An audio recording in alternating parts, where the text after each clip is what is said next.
We are back, and welcome to the new studio. It took a lot longer than I expected to get settled in here, but we are officially back.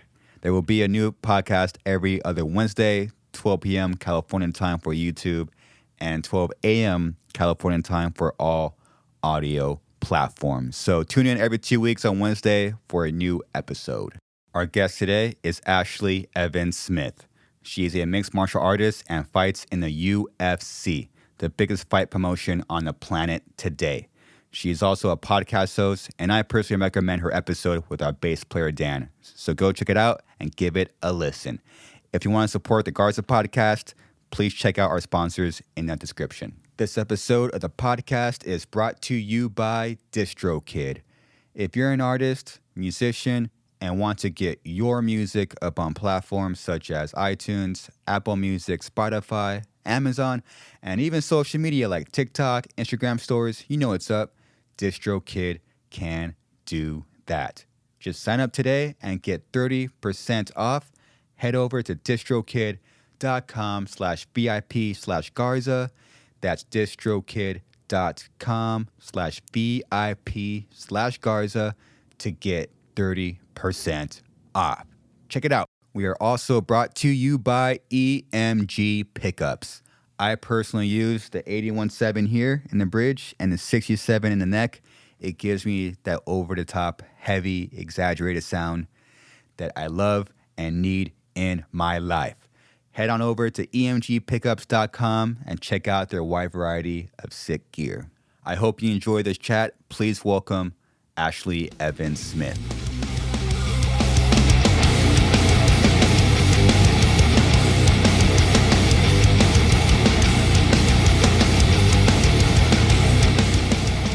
I was driving up here, and I was listening to your podcast with Dan Kenny. Oh. It was a very pleasant drive. It was awesome. Did you like it? I liked it a lot. What got you into podcasting? Oh, man. So originally, the idea had come to me a few months before the pandemic. Yeah. And my background, besides fighting, is in journalism. I've got my degree in mass communications. And Great. when I was in college, 2005 to 2009, I'm very old now, I was studying media and different things. I was the editor of my newspaper. But I just, when you do media studies, you get a little bit of everything. You get a little bit of radio, a little bit of broadcast. And I ended up going the print route, but I always liked interviewing people, and I loved doing the research. And then podcasting, fast forward, I start fighting, and things go well for me, and then I get injured, and I realized that in this downtime I could create a podcast to keep me busy, because 2020 was full of people not having anything to do, or, it was kind of like a sink or swim time, right? Yeah. You're either going to wallow in your sorrow. People got laid off from jobs. You couldn't fight if you were a fighter like myself. Yeah. So, I definitely wallowed for a little while, especially because I was injured as well. But with the encouragement of some people around me, my partner, my boyfriend, they said, do it. I gave them, I told them the idea that I had. I said, I would be the host, and I would interview people, fighters mainly, combat sports athletes, but not about their actual job. It would be more of their love life. And it's a different idea. It's not, some people were like, I don't know. And the way that I described it was a mixture between Joe Rogan and Howard Stern. And then people would go, oh, okay, I see, And so when I told people about this idea, everyone was excited about it, like jazz. They were like, I would listen to that. And I was real scared. And after a few months of the pandemic, I just had to pull the trigger because I had no more excuses. I had plenty of time. Injured. I was injured. It was going to be free. What a great thing about podcasting. You can choose to do it the free route, or you can invest lots and lots of money, right? Yeah, it depends. You don't need anything besides, yourself and maybe even not even a mic. Sometimes you can use your laptop. That's the great thing about podcasting. Yeah. So I ran out of excuses. Everyone was giving me good feedback on the idea. And I did it. I pulled the trigger. I think it was like a year and a half ago. Year and a half ago. Yeah. Wow. and getting through, you got through that first year, which is, I think, the toughest. Yeah, I think so. The term pod fade refers to how podcasts basically fade out, right? Yeah. And there's millions and millions of podcasts now, but after 7 episodes is when statistically pod fade happens. And 7? So just 7. Are you serious? There's a lot of podcasts that are in the directory, right? And there's different ways to get these stats, Google, Apple, all that. Yeah. And it's because think about back in 2009, how many podcasts were there versus now? And so there's a lot of in the directory, but some only have a few episodes. Some people tried it out and then they bounced, right? Whoa. So pod fade is something that happens after 7 episodes. It can happen anytime, but that's usually around the make or break time.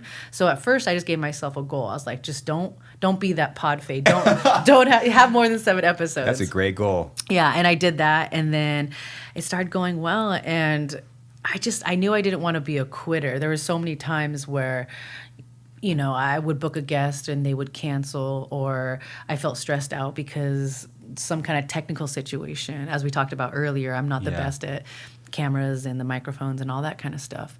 But yeah, I kept with it, and I'm really happy because, like I was telling you earlier, I've got a few sponsors. So instead of investing money and not seeing a return, I'm at least breaking even right now.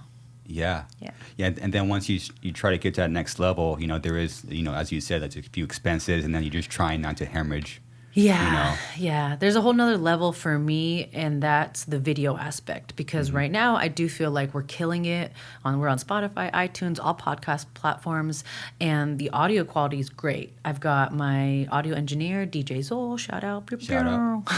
I love him. We've been working together for 1.5 years, and if I fuck up, he goes in, boop, boop, boop, edits it out. If a guest changes their mind later and calls and says, hey, that part where I talk about my ex-girlfriend, please take that out. Oh, wow. Which happens because every it's, once in a while, it's a different kind of podcast. So I've been really lucky to have Zol, but the next step for me in elevating the podcast would be video. We have little clips right now, but we don't have anywhere near the setup that you have here. So that's something that I eventually want to get to.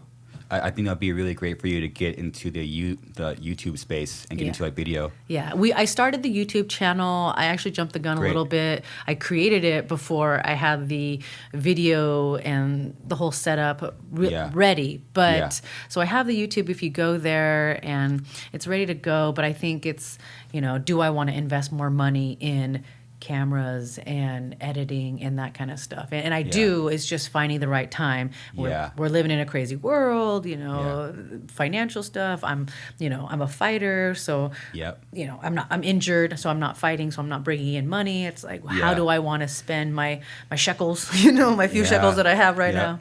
Yeah. Well, great news about the video is idiots like me could figure it out, and that's what's fascinating about technology. You could buy cameras that are high quality, affordable, and are very user friendly. Yeah. And it's huge. Like you could these cameras are very, get out of the box, turn them on, put it there, it's done. Yeah. They have this crazy, they have the autofocus and the auto lighting, and if you just turn it on, it's really fucking cool. We have access to this technology that's very affordable, and you could start a YouTube channel and put up high quality pro video for practically under $1,000. Yeah. And the game has changed. Anyone has access to this gear. Mm-hmm. I think I just need to figure out. I have a camera, and because we shoot little clips, I actually record the whole interview, and then I send it to an editor in Amsterdam. Shout out to Nick Corey in Amsterdam. Wow. Yeah, he has his own podcast. It's called In the Booth, and his production company is called Air Media Productions. I just found him because I think he was just a fan of either my podcast or my fighting, just at the MMA community. I got really lucky, and I'm sure you've experienced the same thing where someone may be a fan of Suicide or Chris Garza, and they end up helping you with something like your podcast, and you're like, life is special, beautiful. Like Yeah. it's amazing. So now I basically record the full episode and then I send that to Nick in Amsterdam. He cuts it up and makes these little clips. So I have clips. I just don't have the full video up for YouTube. Yeah. But I know that if I just pull the trigger and start learning, invest in a new camera, learn that camera, I could do it. But I think I've just been lazy a little bit because I'm having a lot of success with the audio.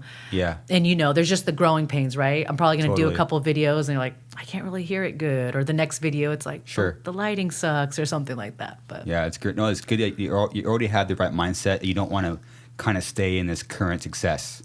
You got to be like, once you get a little bit of success, like, okay, it's cool. It's weird, like you can't even enjoy it sometimes. And we were talking earlier how like we don't, it's really hard because we're always inside ourselves to kind of realize how far we've come in our current, like whatever work like we're doing, learning any kind of skill or starting a new career. It's really hard for us to like really see where like how far we come, And then when we see that, you can't really even enjoy. It's like it's time to take like the next step. yeah. But Yeah. so at least you're there, and that's I think we're lucky is we have a significant other that could give us a fresh perspective. Hey, look what you're doing. Help you when you're burnt out, which happens, and kind of help you get to that next level and step. Yeah, you and I talked earlier off camera, off microphone, and I admitted I wanted to quit at least 4 or 5 times. Oh yeah, at least. I think I was probably really only serious one time, so I'm like, I don't want to do this anymore. And you're like, in the back of your head, you're like, I'm going to do this. But one time I was like, that's it. Like, I'm spending too much of my time, too much of my money. Like, I don't see a return yet. And Yeah. it was really only my partner being like, look, I will not let you quit because I see the value in what you're doing. You may not see it, but I'm not going to let you quit on yourself. And I'm just like, Wow. thank you, I love you. So I'm lucky to have that person. I think you have that person as well in CC. And we're just grateful. And look, I have a whole podcast about that. I love talking about relationships and love and romance and the amazing things that happen in your life when you find the right person. And sometimes some crazy things happen when you find someone who's not exactly right for you, but you learn lessons along the way too. I hate saying like, I regret that relationship or regret that, because I don't. I think that each relationship that we have makes us a better person along the way. Absolutely. If anything, they teaches you what you don't want in the next relationship. Oh yeah. Bare minimum. That's, and if we're smart enough, we learn from those mistakes. Yes, and yes. Those are hard looks in the mirror. Yeah. It's, oh man, I did that. I messed up, and you'll be surprised how many people don't look at themselves when a relationship ends, and that's the worst thing you can do. Yeah. Because then you don't know how to improve. Yeah. Yeah. And that's why I really love podcasts about relationships and love and romance and dating, because sometimes it's hard to be introspective. But if you're listening to a podcast where 2 other people are talking or 3 other people, and sometimes you relate to it, and then you start thinking about yourself and you go, oh, a little light bulb goes off. You're like, I'm just like that. Yeah. And there's been so many times. The antithesis of my podcast is a podcast called Guys We Fucked. And it's basically 2 female comedians who started the podcast talking about guys they fucked, but now they interview other comedians and they talk about the same things I do, but in a different perspective, right? They're 2 single female comedians in New York. I'm a female mixed martial artist in a loving relationship who interviews combat sports athletes. So similar, but also very fucking different, right? And so I just found myself having these light bulb moments and relating and being educated and learning, and I'm like, I want to be a part of this. I didn't know if I could ever be as good at it as these women are, but I'm trying. Or at least you're trying. Yeah, I'm trying. And which you're part of learning, like what makes you stand out is you. Yeah, and that's hard for me because I think I tend to be a little self-deprecating sometimes and like my own biggest critic, very hard on myself. Yeah. And in my podcast, there's like a format, or I'm not sorry, a format, but like a structure. I'll introduce, the show, and then before I do the interview, I call it the Ash update, where it's like, this is what's going on with me. And I wasn't sure if I should include that because I'm a little low self-esteem sometimes. I'm like, nobody wants to hear about what I'm doing. And then along the way, I would get this feedback from the listeners, and they would be like, could you please talk more about you, talk more about your recovery, talk more about your love situation and experiences that you've had. Yeah. I'm like, oh, people do want to hear about my life. And you're right. You're very, very correct in that sense that, like, what brings people to your podcast is you. Yeah. It's Chris Garza. It's your opinions, it's your outlooks. And so, I may have a cool guest, but essentially it's my spin on things. Yeah. Yeah. Yeah, you're right. It's like you don't know who's listening. You don't know what you're saying. You don't know if you're going to say something that's going to resonate with somebody else. It's like which I figure out, it's like music, or it's like you watching, I mean, you're infighting, but it's like, watching someone fight in the process of being just trying to be entertained. Sometimes some shit will stick with you, and then it just makes you think about your own life. If you're watching a fight and then someone wins, it just makes you think about your life, where you're listening to a song, you love it, and it just hits you a certain way. Oh my gosh. Or podcasts, if they're talking about something. It can even be off subject, but for some reason, it'll just bring something out. Yeah. It's crazy. I just realized that so I know you've had this where you're listening to a song and it like invoked a really strong emotional response in you, whether it was just fucking like you're getting pumped up for a workout, like that song invoked that energy, or it made you reminisce about a memory, made you sad or nostalgic. Oh, yeah. And I just realized, holy shit, you do that all the time for people. People listen to your music and you invoke those emotions in people. I don't know if I'm really invoking, when people watch me fight, I don't know if someone's getting nostalgic and mushy or feeling that sad feeling, but I guarantee there's somebody listening to your music and feeling all sorts of emotions, and that's such a cool thing. I love that, because you know me, like I'm a big music lover. I always joke around, I'm like, if I wasn't an MMA fighter, I'd be a rock star. Even though I can't sing or play any instruments. No, well, I mean, how much more badass can you get when you're in a ring fighting, there's people around you and they're screaming? It's amazing. How insane is that? I know you understand the feeling, because I know you've been on stage just surrounded by people screaming, and because of you and your bandmates, they're there for you. And so it's a surreal feeling, like so many times in my life, I wake up and I'm like, this is my life. I'm this lucky. I get to live. Like, what did I do to get this lucky to live this life? But then I have to remind myself, bitch, you bled, sweat, cried many, many days and nights. So I worked hard to get here, but it is surreal sometimes. It is. Yeah, you forget about all the hard work you put in. And you were wrestling all throughout high school, correct? Yeah. I was just a little tomboy on a boys' high school wrestling team. I was so shitty at first, and then I stuck with it. And I'm so grateful that I did. No one taught me tenacity and hard work. I just, came from not much, and I don't know how or why, but I stuck with it. So fucking thankful, because got a scholarship to go to college, wrestled all through college, became a 4-time All-American wrestler, and then I call it my fat year, where I just bartended, and I got up to like 170, and not a solid 170, like a fluffy 170, and I got so lucky. I was bartending, and a former like OG UFC fighter, he was from UFC like 2 and 3. We're like on 267 or something like that. So like, back in the 90s when there's no time limits and you can wear wrestling shoes in there, and one guy had one glove, like back in the day. And I ran into this guy, and he basically was like, oh, you're a wrestler? I opened an MMA gym. You should come give it a try. And my whole life changed. And I stuck with it, and here I am. Wow. Yeah. Was that one of your first times hearing the term MMA? Yes, it was. Literally, I asked him, I was like, what's MMA? And he's like, it's like wrestling, but with boxing.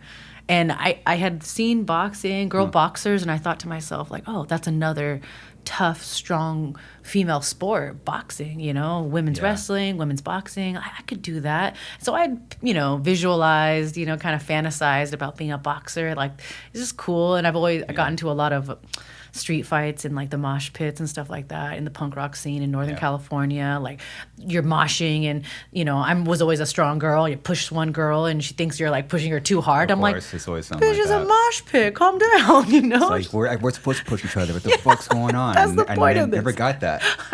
so many times. And I remember I was always the calm one, and I would be like, no, man, it's okay. And then I'd have like a girlfriend be like, what, you want to fight? And then of course like I'd be the one to have to finish the fight, and I'm like, okay, so this is how it's happening. But yeah, I just got really, it's like one of those chance meetings in your life. I don't know if something happened where someone gave you a guitar in your life, and you know, you could have said like, nah, I don't want to play this, or you know, you said, I'll give it a shot. And that was a life-defining moment, right? Yeah, of course. That was my life-defining moment. I was bartending. Wow. This guy comes into the bar, is like, hey, you know, want to try MMA? I'm like, what's that? He's like, wrestling with boxing. I say, fuck it. I give it a shot.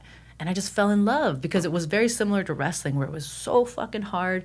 And I didn't know why, but I wanted to continue doing it so that I could get better. I don't like sucking at things, and I just knew, I'm like, I don't care. Whatever it takes, I'm going to become good at this. And I stuck with it, and it's just like, it's one of those things that it's so hard to relate it to unless you've actually done it.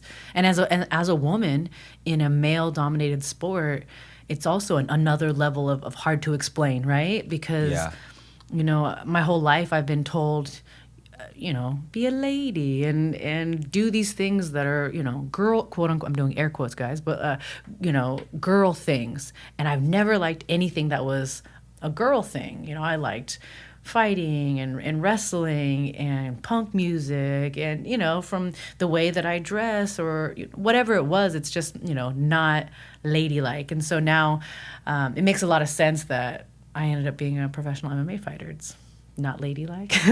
Wow. Yeah. It's crazy how you wrestled for years and you kind of built up to a moment, and then through a low point in your life when you're bartending, you find a new opportunity in life. And honestly, to circle back to podcasting, this low point in my life with the injury, I'm recovering right now from C6, C7 spine surgery. Basically, they inserted a metal spacer in the base of my neck, and so now I'm part robot. And so I'm recovering from that. And then what happened? I'm in this lull in my career, right? Yeah. And I create this podcast, and things are going pretty fucking well in the podcasting world now. Mm-hmm. So similar situation where it was like, oh no, I'm done wrestling. I have this void in my life. What am I going to do? And then when I least expect it, something amazing happens. I take a chance, right? Take a chance. High risk, high reward. Everything in my life has been high risk, high reward. Like literally, that's like the motto of my fucking life.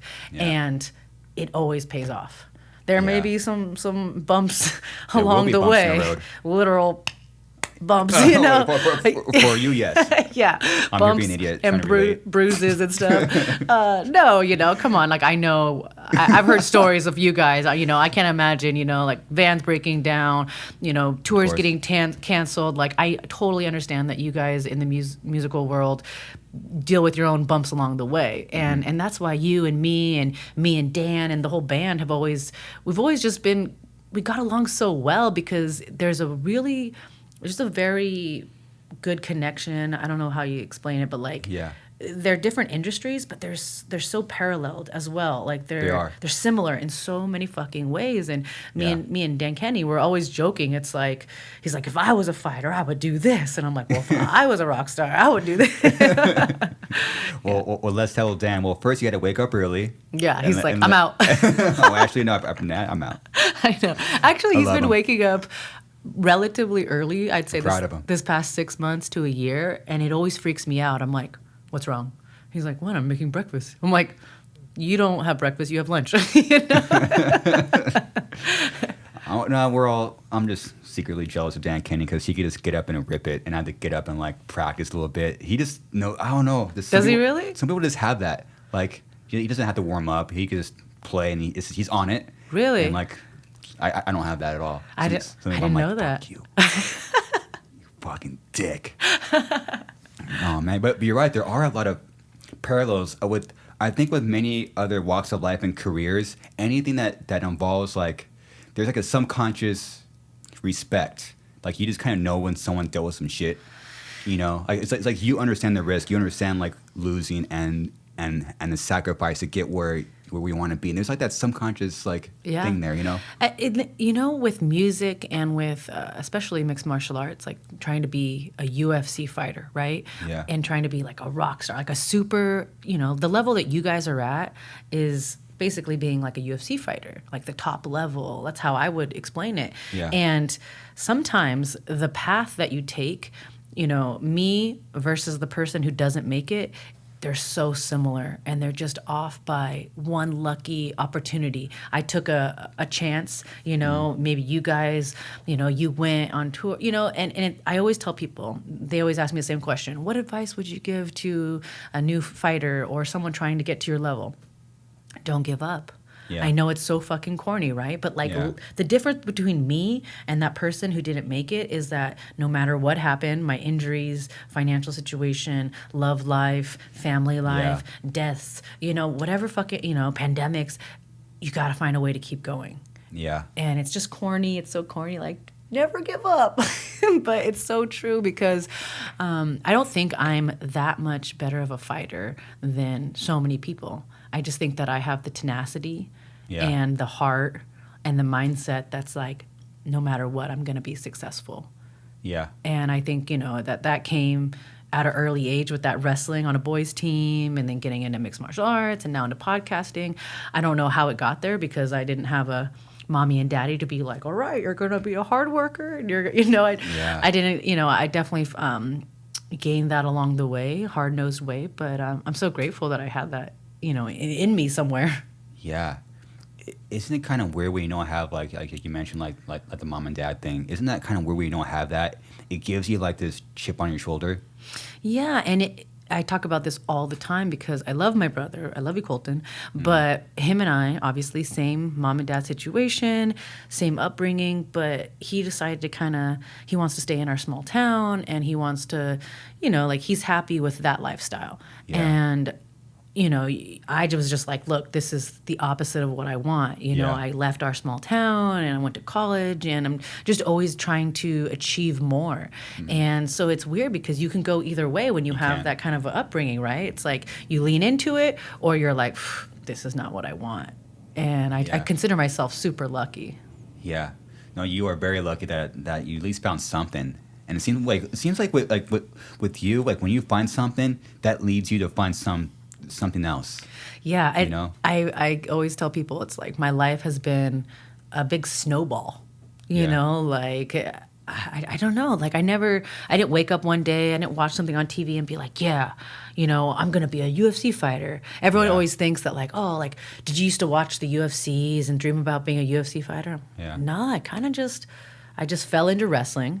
Somebody told me girls can't wrestle, and I was like, yes, I can. So then I got into wrestling, and then along the way, I was like, I want to wrestle. I want to continue wrestling. So I ended up going to college. I didn't I want to be smart and get a degree. That's not what I said. I just was a meathead and was like, I want to keep wrestling, and so I went to college. And then somewhere along the way, I met Eugene Jackson, who was an MMA fighter, who was like, you want to try MMA? And I was like, why not? It's just this snowball of I kind of fell into these things in my life. Yeah. But one thing's the same is that I always said yes. I always took a chance. I always tried it.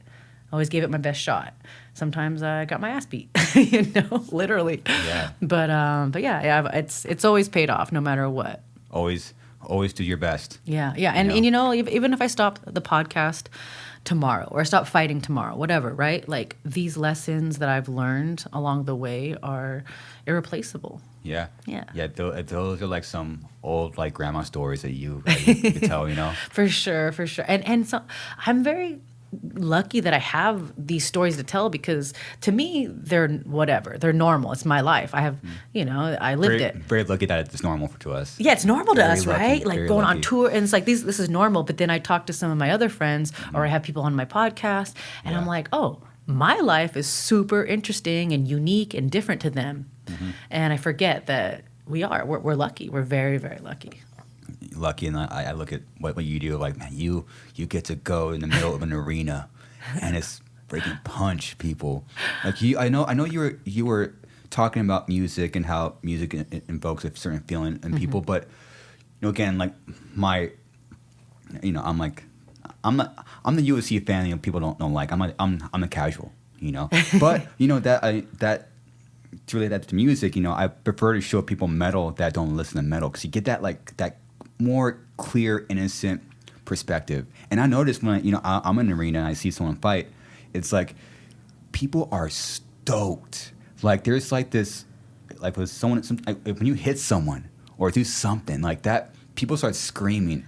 People start buying beer. Yeah. People start buying snacks. People start hugging each other, but they go home with that positive energy, and that goes a long way. Yeah. It's very primal. Yeah, exactly. Totally. It's primal, it's animalistic, and it's, from caveman time. It's what we've been doing. And I love it because I do feel like people get to live vicariously through me when I fight. Unfortunately, we live in a society where it's not okay to just be like, hey, let's settle our dispute on the street. We can't do that. But in the cage, it's not a dispute. It's a sport. But we're lucky enough to get to fight. And I don't know. It's such a weird feeling because I've had people tell me like, thank you so much for what you do.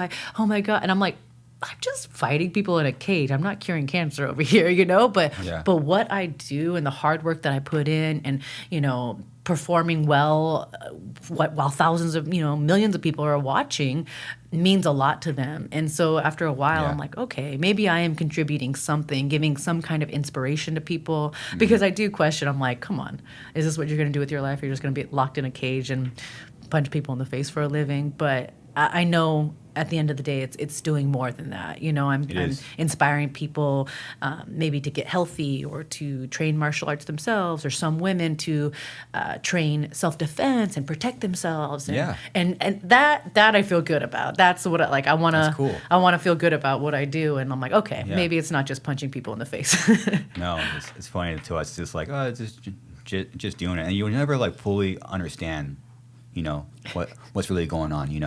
I don't think we'll ever fully understand anything. So why question it more? Just do what you do. But you get a pretty clear picture though. If you could look out and see people cheering, it's pretty fucking cool. Yeah. I mean, it's got to be the same with you and people. They wish they could be on stage fucking ripping and just performing in front of millions of people. And I know people are so moved by your music. So, I have a lot of respect for musicians because I know, just like with fighters, it's like I said, it's so similar in the sense that you can practice your whole life and dream of becoming famous and a rock star and successful, and it just never happens. And what's the difference between you and someone who makes it? Not a lot. You both practiced your whole life. You both dreamed. You both invested. You both toured. You both sacrificed your families. And then someone makes it and someone does it. It's crazy. I've always wondered what's the difference, Because maybe similar to you, your thought process, I'm not the best at this, but why am I here? Yeah. I always ask myself that, I'm like, and I always tell my boyfriend, I'm like, I'm lucky. I got lucky. And he's like, no, you worked really hard. You never gave up. You marketed yourself the right way. Yeah. And I'm like, but there's other people out there doing that too. So I'll always think it's hard work, but there's a little bit of luck involved too. There is. No, there's so many fucking humans on this planet, right? Yeah. There is a level of luck. And then that made me always think okay, I hear about the luck thing, and I think we generally feel that there is luck involved, but I think but there has to be an element of not to sound cheesy, but creating your own luck, Yeah. So it's maybe it's creating your own luck, but also just pure fucking moment just worked, and I had no idea. There's no amount of work that it could have created that luck. Well, there's a phrase. It's like. My wrestling coach says it all the time, and it's funny. It's like a comical phrase. He's like, it's funny. The harder you work, the luckier you get. Meaning it's not really fucking luck. You just got to work hard. Oh, true, yeah. And I'm like, he always says it. He says, it's crazy. The harder you work, the luckier you get. And it is, because at the end of the day, it's not luck. It's like the harder you work, the more opportunities you're creating for yourself. And then, you get lucky. Yeah. But it's like, you set yourself up to be lucky, right? Yeah. Yeah. Yeah, and it's funny, even with that, it's like, okay, like you put yourself in these positions where things like that or anything that you want to do in your life happens. However, for your situation, it's unique because you were out of the wrestling and you were working at a fucking bar. Yeah. And then you got the lucky moment. Uh-huh. And you just walk through. You So- know, it's weird. It's So strange. many times, and I It's mean, strange. there are these moments, right? That moment is one of them, right? Well, first lucky moment that friend of my brother's, my little brother's friend, said, Yeah. "Girls can't wrestle." I'm lucky that he said that because that sparked a "fuck you, yes I can, I'll Yeah. prove it." I don't know how I got that inside me. It's been there, never leaves. Yeah. But that was the first lucky moment, right? And then the next lucky moment was meeting Eugene Jackson after Yeah. college, and him introduced me into MMA. And Yeah. then another lucky moment in my life was 2013. I had an opportunity to fight the first ever transgender mixed martial artist. Yeah. And a lot of people thought I was crazy to take that fight, but I was already in a tournament, and this person was knocking people out and seriously injuring females. And I took it, and like I said, high risk, high reward. I won that fight. I won the belt. I won $20,000 after only Wow. having 2 professional fights. And so that was a lucky moment because another girl could have taken that fight, and then she would have been the person that beat the transgender back in 2013, and and her Yeah. name would have exploded. And from there, just more opportunities. But we're setting ourselves up to become. It's like my coach said, Kenny Johnson. He's Yeah. like, the harder we work, the luckier we get. It's true. Yeah. Yeah, and those moments are so subtle. They're just subtle, like half a second or less, like yes, no answers, things, and like they will just completely change the course of your life. Yeah, and I and think maybe that might be something that separates you from, everybody else. I don't know. Yeah, you know what? What movie comes to mind? And I love this movie. I consider myself a yes woman. You ever seen Yes Man with Jim Carrey? Oh, he's so sick. It's like, for those of you listening who don't know what the movie's premise is, basically he's a very negative dude. He works in a loan department, and then he basically the guy casts a spell, and he has to say yes to every opportunity that comes his way. And so he ends up doing all these crazy wild things like mail order bride and yoga in the park and random stuff. But along the way, he realizes, like, by saying yes and giving things a try, like risking high risk, he becomes a happier person. And Wow. my whole life, I've just always been like, meh. Like, I know it's so weird to say, like, I'll try anything once. It sounds funny, right? Yeah. But I fucking have. Like, I've tried a lot of things. Some things I'm like, okay, that is not for me. But a lot of things I tried and changed my whole life.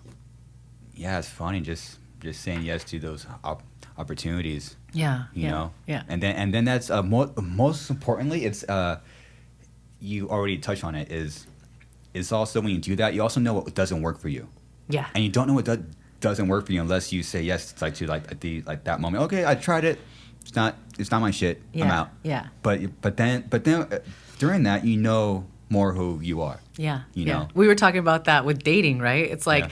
never regret somebody that you had a relationship with, because at the end of the day, worst case scenario, at least you know Yeah. what you don't want, right? Which is a funny thing yeah. to say, but Yeah. it's like that with anything. It's like, no regrets, right?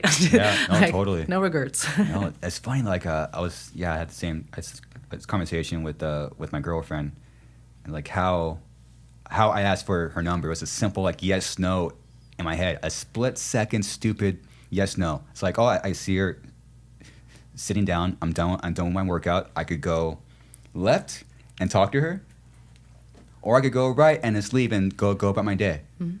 And that simple yes no, I said fuck it, go. It changed the course It changed of my whole life. your life, because if this, you and I are mushy, and Mm-hmm. we've talked, and it's like we found these people in our lives who support us through thick and thin, and give us this, just the opposite vibe of what we need sometimes. I feel like, Totally. like sometimes I need a little extra encouragement, and that's what my guy does. I'm sure CC does the same thing for you, and like, boom, our whole lives are changed. Like, magic happens when you have somebody in your life that truly supports you and loves you no matter what.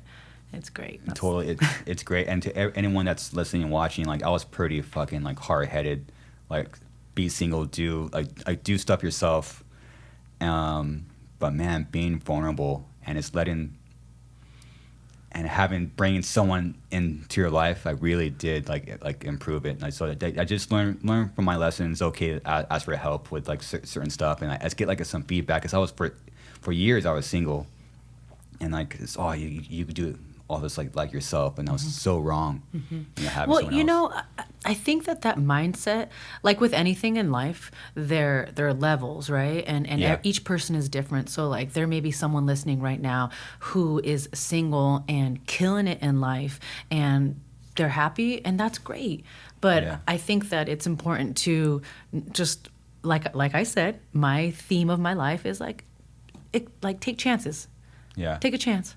You never fucking know what's going to happen. So if you're too closed off, whether it's for opportunities, employment opportunities, or love, you never know the experiences and the amazing things that can happen. You're going to get knocked out.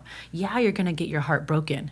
But that's fucking life. And after you get knocked out and your heart gets broken, the great things that happen feel even better. There is no sunshine without storms and clouds, Totally. And you just got to ride the fucking wave. It's going to suck sometimes, but it's going to get better. Always. It will always get better. Always. Yeah. It's funny how like, especially when you get older, you get that that experience. But when you're young and something happens, it just feels like that's going to stay there for the rest of your life. Yes. I'm going to feel this way for the rest of my life. Oh, yeah. It just feels like it's over. It's funny. Oh, God. Something my aunt told me when I was in high school. I'll tell you a quick fun story. It's kind of intense, and the listeners may never look at me the same. So I was a crazy punk rock kid, wrestling in high school, going to punk rock shows on the weekends, just living kind of like a double life, right?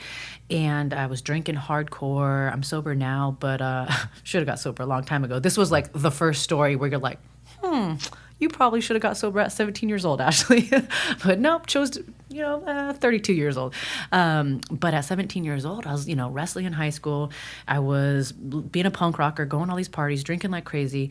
And I ended up stabbing a guy at a party one night.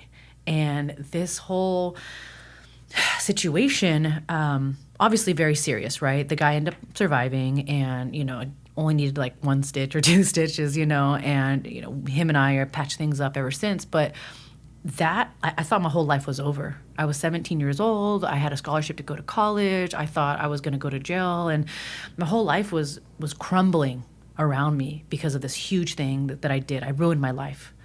But realistically, I had no idea that your whole life can change in a month, let alone a year. And I did my time, and I went to college, and I got my scholarship back, and here I am today. And so something that I always think about, because I do talk to the youth sometimes about, kind of troubled youth, because that's definitely what I was. Yeah. And I let them know, like, hey, man, whatever you have going on right now, it may be some drug issues in your family, some abuse issues in your family. These are hard things, but life will get better. And when I tell them that story about, hey, I stabbed somebody, I went to jail, fucking went to college, now I'm a UFC fighter, they're like, oh shit, life can get better. You can be at the end of your fucking rope, like thinking about the end. Yeah. And then you can change your whole life. Totally. Yeah. And with a simple decision, yeah. Yeah. So I know what that's like to be young and think your whole life is over. And then a few years later, you're like, oh shit. That was just the start of my life. Great, rough start. Yeah, it's just rough start. A rough start, but you started and got out of it. Mm-hmm. And especially, I always wondered, we'll never know what it's like to be like a female. Like we'll never know those emotions and those feelings. And we could try to do our best to understand, but we'll never know. Oh, you're so fucking lucky. You're so lucky. you don't. You're so lucky to have, like, there are times, certain times of the month, and I'm like, I don't know why I'm this sad. I just am sad. And it's just like, so I'm like, I always tell my boyfriend, I'm like, I wish I was a guy. I hate how emotional I am. I'm a big sap. I'm a bleeding heart. I wear my heart on my sleeve, which has definitely served me well in my life by being loving. But I'm so fucking mushy, and I feel like those are girl emotions that you can't control, the estrogen and all that. Like, oh God, it sucks so fucking bad. I can't imagine. It's not aligned with being a fighter. It's so funny. Like, oh, strong woman, kill. And I'm like, it's that time of the month. I'm going to cry for a week now. Yeah, how do you balance that when you're actually in the UFC, like training for a fight, and then you have to turn that shit off?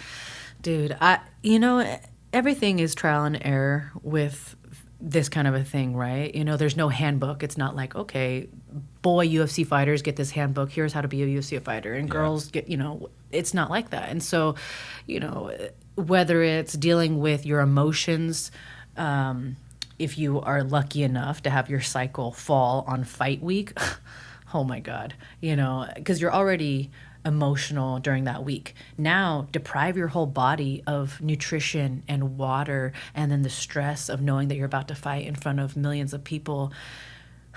It's a lot. That's a lot. It's a lot.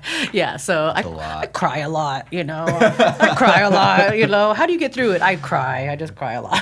Yeah. People don't realize like that behind the scenes stuff. Like, oh man, you don't know. Like, it's funny. Like when I watch fights, I think about like the fighter. Like I've really went to DKs and watch you fight on TV. Yeah. And like, it's funny. Like, I think about, I wonder what she's going through that week. How old is she? Is she going through a breakup? I think about all the fighters and their lives because anyone could train or practice, but shit gets different when you're underneath like the lights. Yep, it does. Yeah. And how does that person gonna balance life and then perform under any kind of circumstances? Yeah. And I can only imagine something as simple as silly. You don't think about, oh, is that woman on her period and she's fighting? I can't imagine like the fucking subconscious mental emotional stress. There's been that shit is. So many stories that I've heard.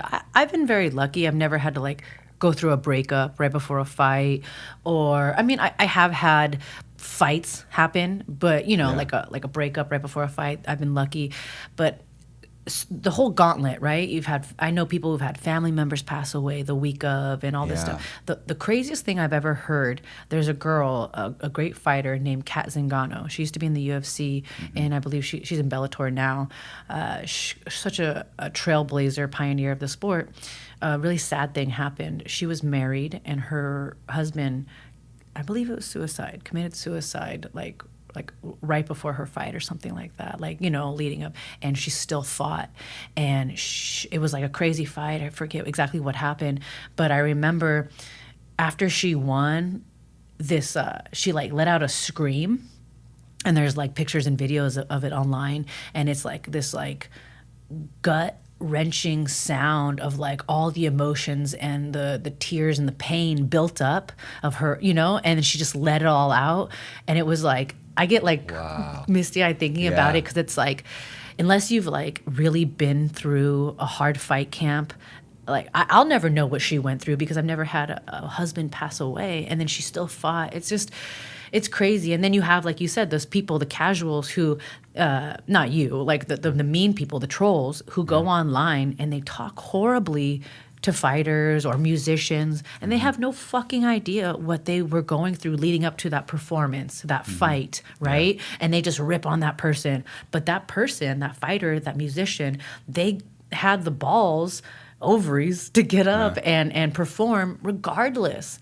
And that's why it kills me when I see people online just trash talking, public figures because they can. And it's just like, why? And it forces you really have no choice but to get some really thick skin. Can't read it, and like the skin, like this, you just grow some extra layers very quick. You have no choice, because you're put in these positions where there's no line. Yeah. Because first I thought it was a joke for like the longest time. Oh, people were just making comments. It's all a joke. Oh, cool. I'll read them and laugh. But then when shit gets serious, it doesn't stop. And then it'll continue throughout your whole career. Mm-hmm. So okay, you gotta just get some thick skin, and then that'll actually affect you. Which you might correct me if I'm wrong. That might affect you in your personal life. How you get like this thick skin, and then you kind of don't know how to handle other things in your personal life, in real life, emotionally. For me, unfortunately, I don't think I'll ever fully develop that thick skin, because I'm still I'm still really affected by the comments that I read. Yeah. And sometimes I try to protect my emotions, right? I try to protect my mindset and my mentality and not read the comments. But I pride myself on being transparent and communicative with my fans because I fucking appreciate them and love them so much. And like, I know sometimes how much it means to one person just to write back and go, hey, thanks for that. And they go, whoa, love that. Ashlee Evans-Smith responded. I'm like, and then I love it when they're like, this is not the real Ashlee. And I'm like, this is me, you know? And they're just like so happy. And so it's like, I don't want to not do that because of the shitheads that said some fucked up comments. And so I'm like, now nobody gets to talk to me. So it's so hard for me. Hard. And I don't think I'll ever have that thick skin because I just, you know, it's a trade-off. It's like, do I want to have thick skin or ignore the comments and ignore the fans because, you know, I don't want to take the risk of getting my feelings hurt? Yeah. I decided no. I said I'd rather take the risk of getting my feelings hurt so that I can express my gratitude to the people that support me and make it possible for me to be a UFC fighter. Yeah. But yeah, so I don't have that experience in my relationships because, like I said, I'm just a sappy, bleeding heart. That's good. Yeah. No, that's definitely a strength. It's good. Yeah.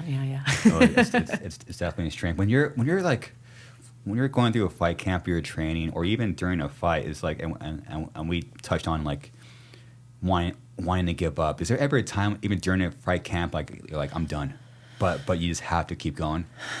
I mean, it's interesting because there's that like corny phrase like I got no quit in me, and it's like, well, no, I definitely want to quit sometimes, but not quit. Like I don't ever want to not be a fighter because I know that I have the skills and the opportunity, and if I just gave up fighting, like that would be so rude and so like just a slap in the face to the opportunity that I'm given. And so I've never wanted to quit, but I question, I'm like, you know, I'm not dumb. Like I got my degree. I could be doing something else. Like maybe pick up a guitar, fucking learn to play the guitar, you know, like try to be a rock star, Ashlee. Maybe you could. And there's just these times where I'm just like, damn, like cutting weight. I'm starving myself. I'm hungry, you know, it's like a necessary evil, like part of the sport, you know, and I'm such a food lover. Like I'm a fat girl at heart. Like I love food. I'm like, that's really the time that I'm like, you know, second guessing my career when I can't eat. I'm just like, oh, I love food. I could be eating right now. Yeah. But not quit, you know? Like I do second guess this, but at the end of the day, I know that I'm so lucky to do what I do, and so I wouldn't give it up for the world. You're very fortunate. Yeah, I am. You're in the UFC. Yeah, I know. That's so fucking sick. Yeah. It's my famous word, fucking sick. Fucking sick.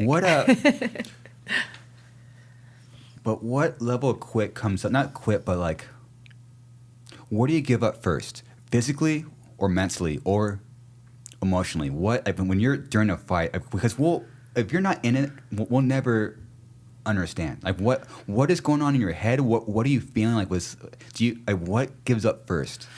I mean, like I said, like I'm very fortunate that like in an actual fight, because you can tell, like, say you're watching a fight and two dudes are fighting and like one guy's getting his ass beat and he's like putting up a fight, but then you kind of see his body like language, like just kind of like, ugh, like he's slumped. It's just like this guy has given up, right? Or he's just like holding on for dear life. He's not even really defending a little bit. Like that guy has quit, right? Like that's what we say. I've never been in that position. I'd say my last fight was my worst fight, my worst performance. Yeah. But I try not to rag on myself too much about that fight, you know, because I was dealing with that spine surgery situation that I was telling you about that I'm recovering from now. Yeah. I didn't want to talk about it leading up to the fight because I didn't want to, you know, let my opponent know, like, hey, if you just twist my neck a little bit, I'll be out of here.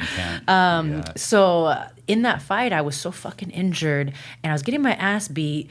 But I knew, I'm like, this bitch is going to fucking have to choke me out. Like, I'm not tapping. I'm not, you know, like, she's going to have to knock me out. She's going to have to put me away for me to quit. Like, I wasn't going to quit, you know? And I just don't have that inside of me. That's like a warrior, very primal, like, till the death type of mentality. And I truly don't. I don't think you can teach that. I think it's something that you either have or you do not. And you can be the best fucking fighter skill wise, but if you don't have that I'm willing to die mentality, you know, you're not going to be successful. I just don't think, you know, if you go into this sport thinking it's a sport, like you're probably not going to be successful. I know that sounds weird, but if you go into it like thinking like this is life or death, this is make or break, this is whether or not I eat tonight, that's when you're going to see some success, you know? That's when you're going to see a great fucking fight. That's when it's going to, you know, go until the ref pulls you off type of situation. Yeah. That's fucking intense. It is. I know. And it's, you know, it makes other things in life seem so boring sometimes. I'm like, what am I going to do when I'm not a UFC fighter? You know, like, yeah, podcasting is fucking sick, but at the same time, I'm like, no, you see, you're lucky because you can be old as fuck and be on stage and playing music, right? Like you can be hopefully, but you know, you're not going to see me with gray hair, fucking punching people in the face. And so, like, there will come a day where I have to hang up my gloves or whatever you want to call it, retire. And I'm like, I don't think I'll ever find that natural high, that feeling, that fucking like primal, amazing feeling ever again. Maybe I'll take up skydiving. I don't fucking know. Wow. Do you sit back and think about that? Like, okay, like I'm grateful to be here, but what am I going to do after this? Oh yeah, all the time. Like, just ponder that and life and mortality. Like, do you really ponder that stuff? I've been so morbid lately. Fuck, you brought it up. Let's do it. My friend, she was the makeup artist for the UFC for 15 years. Wow. She passed away. Her name was Susie Fritton. She passed away this last Thursday. So actually exactly a week ago. Oh, wow. And she was an amazing human. She was battling breast cancer. She beat it twice, and then she got re-diagnosed in March 2020 with stage 4. And so this past year, it's been like a hard battle for her, but like such a positive fucking bitch the whole time. She's just been like, the last conversation we had was a week before she passed away, and she was telling me that I could come out to Vegas and use one of her machines so that I could get, so my injury could heal better. Like, what a fucking amazing person. She's offering her medical supply so that I could get better, you know, just a good human. Anyway, so Susie passed, and I've never been, you know, knock on wood, I'm very fortunate. I've never had anybody super close to me pass away. And Susie was, you know, not my best friend, but pretty close. I just talked to her a week before she passed. And I was just been thinking, I'm like, damn, like all these kind of morbid thoughts about life and all this stuff. And I think at the end of the day, like I'm so lucky because if I was to die tomorrow, I know that's morbid, I've done some great things. I've made my impression. I helped a lot of people in my life, and I inspired some people, and I think that's rad, you know? Like, I don't want to die tomorrow, you know? We don't want to die tomorrow. Yeah, I don't, but at the same time, I'm like, you know, it had me thinking those morbid thoughts. And then on a less morbid note, the podcasting thing is like my transition out of fighting, right? Like I'm doing a couple other things besides podcasting. I've done a couple small acting roles. I'd like to get into stunt work. I'm trying to do commentary, so I'm possibly commentating the fights. Either really sick. Yeah, I think right now I'm doing local backstage interviews for, you know, I'm trying to get into like bigger shows, but I want to start small so that I can fuck up on the local level and learn on the fly, and then when I get to UFC or Bellator or a larger organization, you know, the kinks are already worked out. So I'm actually actively, for the last couple of years, thinking about what I'm going to do post-UFC career because I can't fight forever. I'm 34. I'm not going to have any kids. So I got a pretty good window left. You know, I could fight till I'm fucking 40 if I wanted, you know, injuries permitting. Mm-hmm. But yeah, I'm lining things up, and I'm a yes woman. If someone walked in here right now and was like, hey, we need someone to go on tour with us, you know, to do this music thing. I know you're into sports and stuff, but it'll be fun. Like, I'd be like, let's fucking go on tour, you know? And then who knows? Maybe that's something that I get into. Maybe I start doing music interviews backstage or something, you know? You just got to say yes. You don't know. You don't know. Yeah. No, you're right. And you're in which might have inspired the podcasting subconsciously, but I mean, you're around. Our professions are, again, like you're right, parallel and very similar in different ways. So we're around. So you're around fighters / colleagues, I guess you call them, right? Yeah. And you probably talking about this stuff, or you probably overheard conversations like, what are you gonna do after the UFC? And you could probably tell like a lot of them, if not most, it's pretty dark, but pretty clueless. Like, wait, you probably never thought about this ever, and that's a scary thing. And then when you're an outsider and you look at it, you're like, whoa. And then that makes you, unfortunately, it helps you kind of be like process your own shit. It's like, oh, I need to sit back and really ponder this stuff. Realistically, no.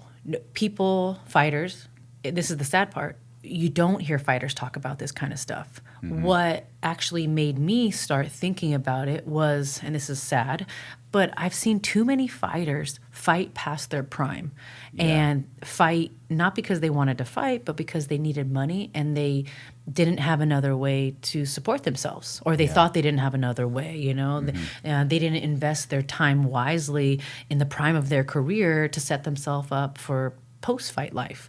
And, I've been in this sport for a long time now. I started when I was 23. I'm 34, so fucking a decade, right? And for this last, 10 plus years, I've seen people, fight their hearts out, bleed, sweat for this sport, and at the end of the day, have no retirement plan, have no 401k, what is this sport doing for you now? And unfortunately, because mixed martial arts, is a newer sport, there's not the same kind of, contingencies plans in place like football or baseball or basketball.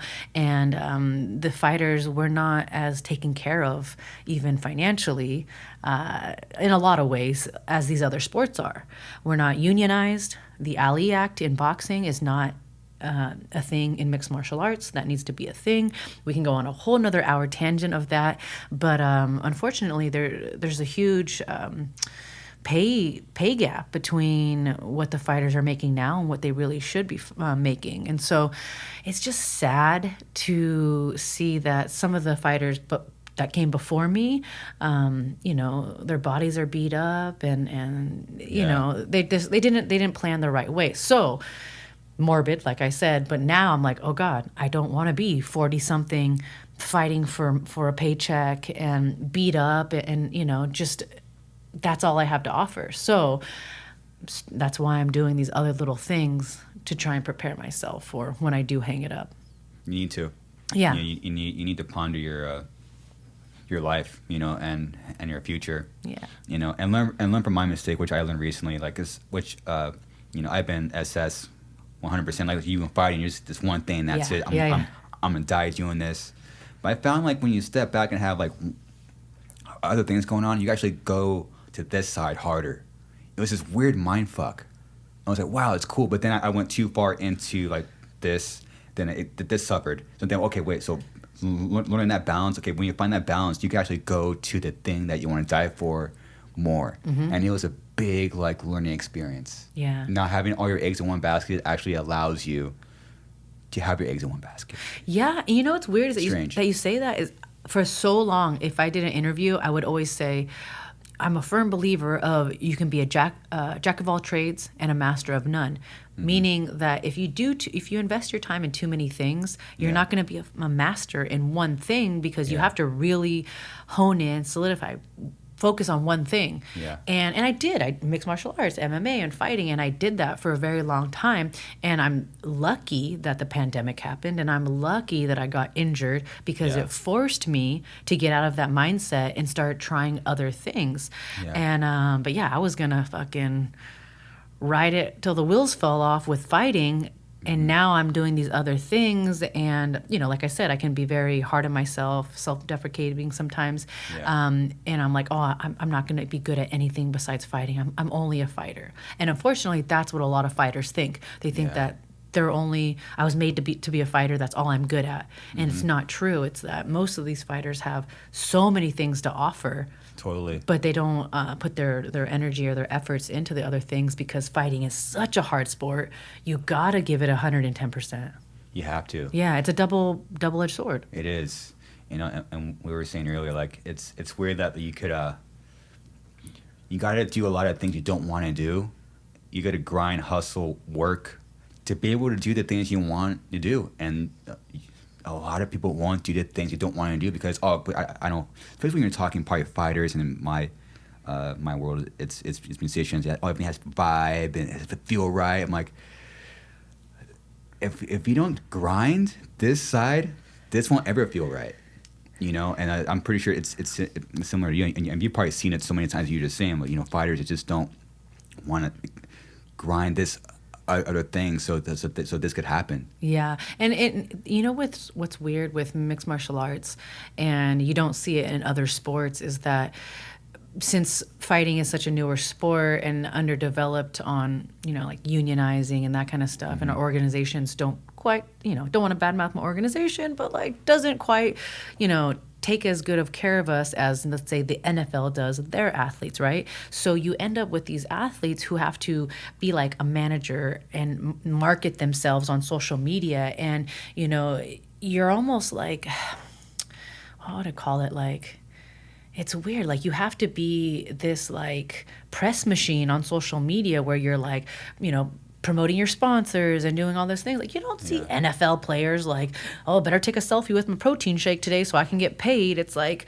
you know, and not that that's so hard, you know, because I am grateful to live that lifestyle where I can take a picture with my protein and get paid for it. But like, you know, we are bleeding, sweating, putting our bodies on the line. Like, take care of us. Like, we shouldn't be spending our time, you know, where our time should be spent training, recovering, working with a mental coach, doing all these things that like we have to do so we don't fucking go crazy, so we don't lose the fight, so we don't, you know, beat our bodies up and be fucking feeble, you know, at like 40.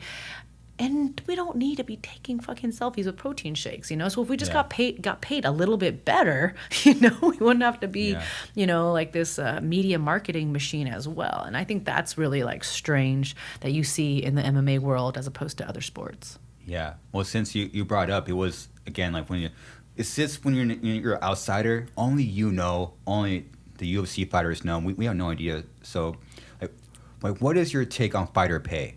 Because it keeps being brought up. Like, we keep hearing about it. We have no idea what that even means. Yeah, I mean, it's hard to explain to people because sometimes it's hard for me to even understand. But you can compare it to boxing, right? Where these fighters, sometimes they make percentage of the pay-per-view, and it's just like, you know, I hate talking on this, even though I'm a fighter and I get paid and I, you know, think that fighters should be paid more. I hate talking about it because I know I don't sound as eloquent as other people who are very educated on, you know, the Ali Act and all that. But there's just, you know, the UFC, I think they pay out 11% of their total revenue to their fighters.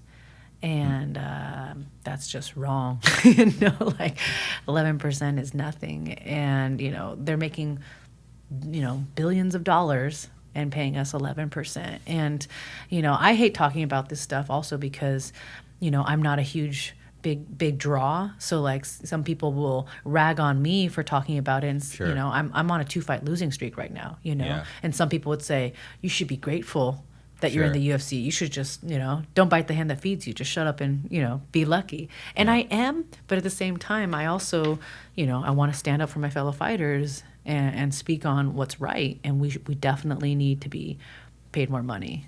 Yeah. Yeah. It's such a tough thing, too, because you got guys like Dana White just grind it. And then you had, like, you guys were the only sport open for the pandemic. You had a fight during the pandemic. Yeah, so, you know, the UFC itself, you know, obviously fighters can be paid more money. That's not being questioned. But the UFC itself, like, they're doing some great things. I think they're not mandating fighters to be vaccinated. They've, you know, like, because look, the government is now, you know, telling people that, you know, if you work for the government, you got to be vaccinated. And, you know, I was like, oh shit, if the UFC tells me I gotta get vaccinated, you know, it's just, but they're not doing that. And they're also, they also created a way for us to make money during the pandemic. Like you said, they had Fight Island, which was crazy. I didn't fight on Fight Island, but I did fight at the Apex Center in Las Vegas, no crowds, which was a fucking surreal, weird, heartbreaking situation in itself, because you and I just talked about how amazing it is to have these people screaming your name and that feeling and that energy. Like, that's my favorite fucking part. Yeah. Like, yeah, I like fighting, but like, it's the whole experience, the walkout, listening to the song that you pick, that I fucking love music, and it's just like my song's playing and there's just like one guy, woo, in the background, Wow.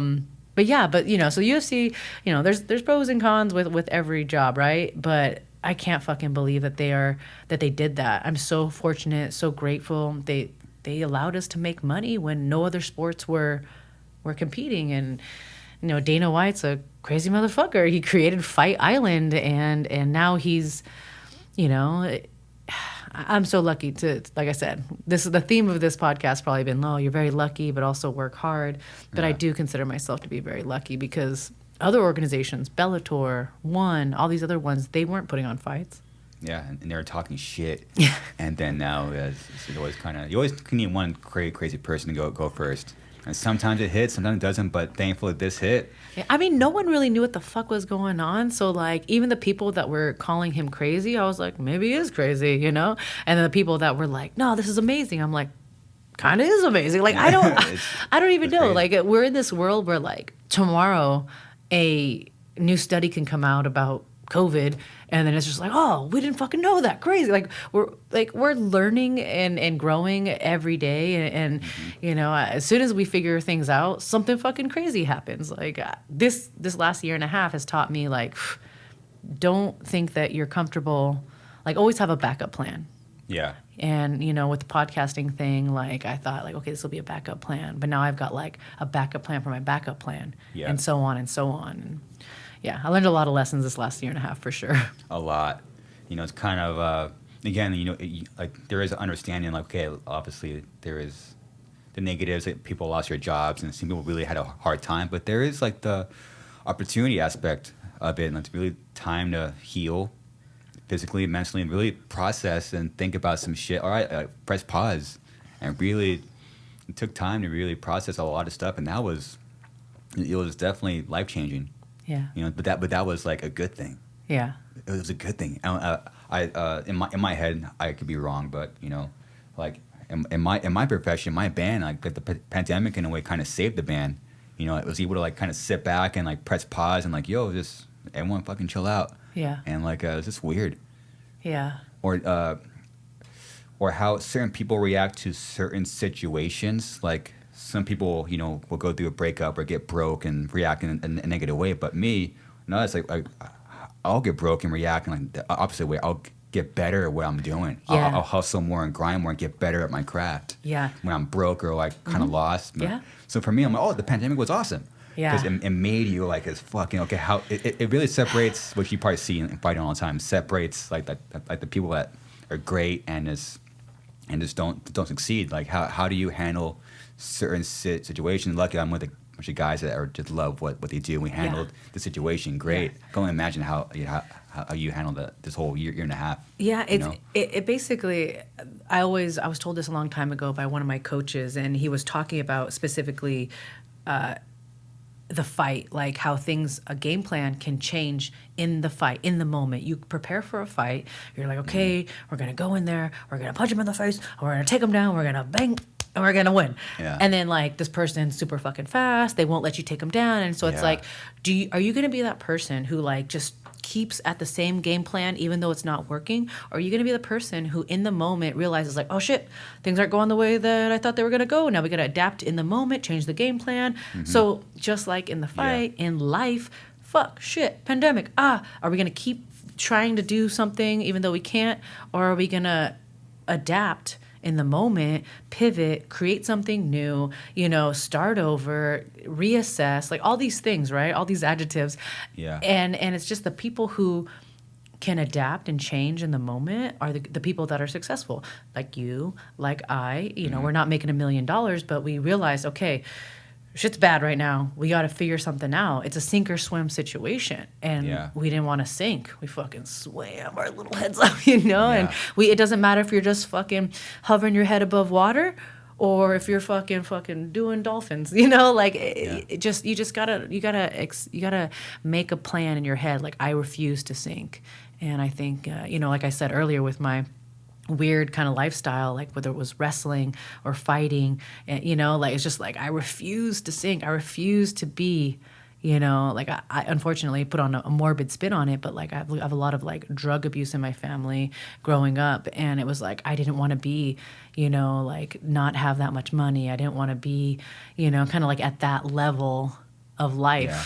And so like I think maybe that's where my sink or swim mentality, like I always wanted to try hard to be better than what I came from. Yeah. I think that's I think that's where it came from. I don't know, should probably see a therapist. No. I think a lot of our deep drives come from like when we're born, 1, 2, 3, 4, and like that's like it just kind of stays with you and it's who you are. Yeah. I think what separates like the good people and bad, it's like it's there, but you don't let that define you and like become a victim. You just like, oh, this is me. All right. Oh, I know this is what. And a lot of that stuff, especially when you're talking 30s, like a lot of this stuff pops up. Yeah. Stuff that happened to you when you're like a baby. Like you're like, oh wow, I'm this way because of this. Yeah. But you could react to it a certain way. You have a choice. Yeah. Oh yeah. This. So you and I are friends, and but I got sober 2 years ago, a little over 2 years ago. Yeah. And when you get sober, it's like all that time that you spent being intoxicated, drunk, like woo partying. It's like you have all this like free time to assess and self-reflect, even if you don't want to. Like I really did not want to think about the shit that I have to think about now that I'm sober, but it's like you realize and you have to like psychoanalyze yourself. You're like, oh shit, this is the way I act. And I had these last 2 years, it's been like little light bulb moments of like, damn, I'm codependent because of this, I treat my boyfriend like this when we argue because this is what I saw when I was younger. And bringing it full circle to our conversation, I learned this by listening to podcasts. Oh, wow. And I love podcasting because those moments, I heard somebody's story, it resonated with me, I self-reflected, and I became a better person. Like, how fucking cool is that? How fucking cool is podcasting? I mean, it could be anything, right? Music or, I highly doubt fighting is, making people, self-reflect. Or maybe it is. I don't know. But I think it is. But yeah, I remember like podcasting. It's just fucking crazy. It like really like changed my life. and it's free. And it's free, and I love that too. Yeah. I tried to do the Patreon thing, and I was gonna put all my episodes on Patreon. And I remember one of the fans were like, "Hey," like really fired up, like, "How could you do this?" Like so mad. But I'm like, but I'm doing this for free, But I also understand that like that's the beauty of podcasting, right? Like it's just this free content, this free medium. But it's also hard for content creators because how are we supposed to, keep doing it if it's free? And that's when the sponsorships come into play and all that other stuff, which. Yeah, so to fill in, very briefly, won't go too far into it, but to fill people in, there's big expenses starting a podcast. For us to be able to do it for free, I literally just got a $2,000 a month expense now. So how am I going to pay that? Holy shit! Exactly. I want to, because you want to put out free stuff. You want to because without knowing, you love podcasting. I love like podcasting. We go on our phones, we put on our favorite podcast and listen. It's like it's so fucking cool. Yeah, it's like if you could do that, like you want to be able to offer that. It's like I want to put out a free podcast for people to listen to and enjoy, and whether they're in the car or they're walking or running, they're in the gym. It's like how we consume it as well. You want to be able to offer that. Yeah, it's like, oh man, I want to do that, and maybe similar to fighting. It's like I'll do that at all costs. Yeah, I'm going to make it happen, and I'm going, and that's it. And then you kind of figure out, oh shit, now I'm in this spot. How am I going to fucking keep going? Yeah. And then you're at another evolving sink or swim moment. Yeah, but what do? You got to be a fucking yes man. You got to be a yes woman. You got to. There may be a situation like, oh fuck, Chris just got this $2,000 fucking studio. I don't know, high risk, high reward. Like it's a lot of money. But but if it pays off, it's going to be fucking awesome. Yeah. And, you know, I don't know. Like, I feel like we've really wrapped my life up in this podcast. You know, I've Sick. said, you know, take opportunities, refuse to fucking sink, you know, like be grateful, acknowledge that, yeah, you work hard, but luck does come into play. It does. You know? So, Yeah. And sometimes you just gotta be in the same room with luck as well. Yeah. Yeah. You know, and I mean saying yes. You know, I just started saying yes recently, like 6 months ago. Yeah. So weird. Yeah. Like just with someone, you know, you get like the text or the phone call of your friend to hang out, and you're like, I don't want to go. Yeah. I'll go. Yeah. And then it just snowballs and like this stuff, and I'm started meeting all these people, just like going out and hanging out with people, like you know, just saying yes. I'm like, wow. Yeah. Small life-changing shit that was free. Go out, and I met, you know, this person, introduced me to this person, and then like just real natural stuff. Yeah. Then all I had to do is to say yes to a text. Yeah. And you know, also we talked about this earlier, I think I was off podcast, but like being friendly. Like don't be a fucking asshole. Like Yeah. you know, some people have like their wall up and some people don't. And if you have a wall up and that's kind of your vibe, your demeanor, like maybe you're that way for a reason. Maybe you've been hurt. Understandable, totally understandable. But the interactions and the opportunities and the great things that happen when you leave your wall down and you're kind initially to people as opposed to standoffish or a little weary, doors open up. And, you know, I consider myself a really good networker for one reason. I'm just nice to people and I'm kind. I try to remember people's names too, always respond back to DMs and stuff like that. And so many little DMs that I thought, you know, this is not going to turn into anything. Boom, a sponsorship. Or, hey, like, I'm just a big fan, you know, blah, blah. Tickets to a fun show, made a friend at that show, now we're friends for life. Like, you just never know. You don't. Yeah. You know, it's just naturally just going about your life, just kind of kind of creating your own luck. It's cool. Yeah. It's fun, too. Yeah. You know, you don't want to come in from a hermit. You know, you gotta... I'm so proud of you, Chris. You're not a hermit anymore, though. You're really. I feel like you've really like transformed during this pandemic. And for someone who knew you pre-pandemic as, you know, kind of a hermity kind of guy, real quiet, you know, fucking great musician, but like the quiet one in the band. And then they're like, yeah, Garza started a podcast. Garza's killing it. And then you're like, you know, you're taking it, you're reaching out. Hey, Ashlee, come to my. I'm like, you've transformed, you know, like you've really, really made something, like created something and like stepped out of your comfort zone. And that's fucking hard. How old are you? 35. Yeah. So we're getting old. I'm 34. Set is, you're right. Not to pat ourselves in the back, but you're kind of set in your ways in 30. And that I found that very scary. Like with habits or like way of eating or drinking, so hard for you to get sober when you're in your 30s. That's fucking tough because you have a lifetime of habits. Yeah. And to break those when you're in your 30s, I found is very terrifying. Yeah. So be able to break your habit or like kind of live your life a certain way or like just improve certain things in your life. It's like, wow. Like, yeah, and now, you know, we talk about relationships off and on, but like, you know, for the people that you and I have found that we love so much, I'm like, okay, yeah, you got to want to change yourself for yourself, right? Improve for yourself. But like when you find the right person, you're like, fuck, I don't really care about myself before, but I want to change for you because I don't want to lose this person. Yeah. And it's like, but damn it, I'm in my 30s. I've fucking been this way my whole life. It's so hard. It's hard. But you know, like you got to want to do it for yourself. And then, but you know, sometimes you find, you know, a person who can incentivize you just a little bit more, you know. Yeah. Because, so yeah, it's crazy, you know, but you got to love life, right? We're still here. This life's still here. We're alive, breathing. We have food, water, coffee. Yeah. Microphone, talking to all you awesome people. Mics, headphones, cameras, people listening. And it was very, very lucky. Yeah. Well, we should end this on a high note. Yeah. It's cool. Ashlee, thank you for being the first guest in the new studio. Super honored. Thank you. Appreciate it. You're also the first guest that I went to. Pretty cool. Yeah. Pretty cool. I'm honored to be here too. Yeah. Oh, I gotta have you on my podcast now. I'll be honored. It'd be fucking cool. Yeah. Where can people find you? So my podcast is called Sex and Violence with Rebel Girl. Rebel Girl is my fight nickname, and we talk about sex and violence. We'll basically have on all these different types of guests, combat sports athletes, mainly MMA fighters, jiu-jitsu people, boxers. But then every once in a while, we'll have on a Dan Kenny from Suicide Silence, a Chris Garza. Yesterday, we had on actor Jonathan Sadowski, who he is now currently playing Devin in that like a popular Netflix series called Sex Life. Cool. So like we'll just, we'll have like the whole spin is like interviewing experts in their field about love, dating, and romance. And so you can find that on all podcast platforms, Spotify, iTunes, wherever you get your podcast. We are currently working on getting on YouTube. So if you go to the YouTube channel, you may see a couple shitty clips, but stay tuned. That's how we start. Yeah, and then if you want to check out the Instagram, I post awesome butt pictures. Not my butt, different butts. Okay.